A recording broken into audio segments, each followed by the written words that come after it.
développement de l'économie, à la préservation de la culture et à la protection de l'écosystème local, les responsables de la région autonome du Tibet en Chine affirment que les 7 dernières décennies ont apporté des changements considérables à la région. Le PIB régional est passé de 129 millions de yuans en 1951 à 190 milliards de yuans en 2020, soit une augmentation de plus de 300 fois en termes de prix comparables.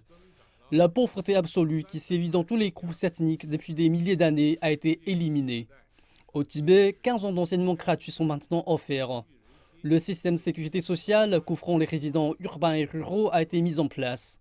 L'espérance de vie moyenne a été étendue à plus de 71 ans.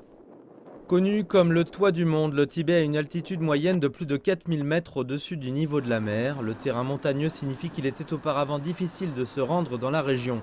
Or, désormais, le secrétaire du parti du Tibet, Wu Yingzhe, affirme que 140 routes aériennes nationales et internationales relient la région à 66 villes. Et un réseau de transport complet composé d'autoroutes, de voies ferrées et de voies aériennes a été mis en place depuis 1951. Les responsables affirment que les efforts visant à protéger et à transmettre la culture tibétaine unique ont également été une priorité absolue au fil des ans. Le président régional a déclaré que le Tibet avait été identifié comme une zone unique de protection culturelle et qu'un grand soutien avait été apporté pour enrichir et raffiner ses traditions et sa culture. Cela prend la forme de politiques, de financement, de technologie et de talents.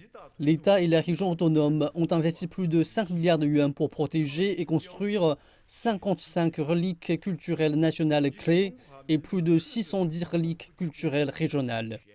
Les responsables notent également que la liberté de croyance religieuse est pleinement protégée au Tibet et que le travail religieux a gagné le soutien des fidèles. Chaque fois que le Tibet est mentionné, les gens évoquent les images de ciel bleu, de montagnes enneigées et d'eau claire. La protection de l'environnement du plateau de Tsingrai Tibet est non seulement importante pour le pays, mais aussi pour le monde. Les gens appellent le Tibet le château d'eau de l'Asie pour une raison. Les responsables affirment que les écosystèmes sont généralement stables au Tibet maintenant, mais ils continueront de prêter une attention très particulière à l'impact du réchauffement climatique.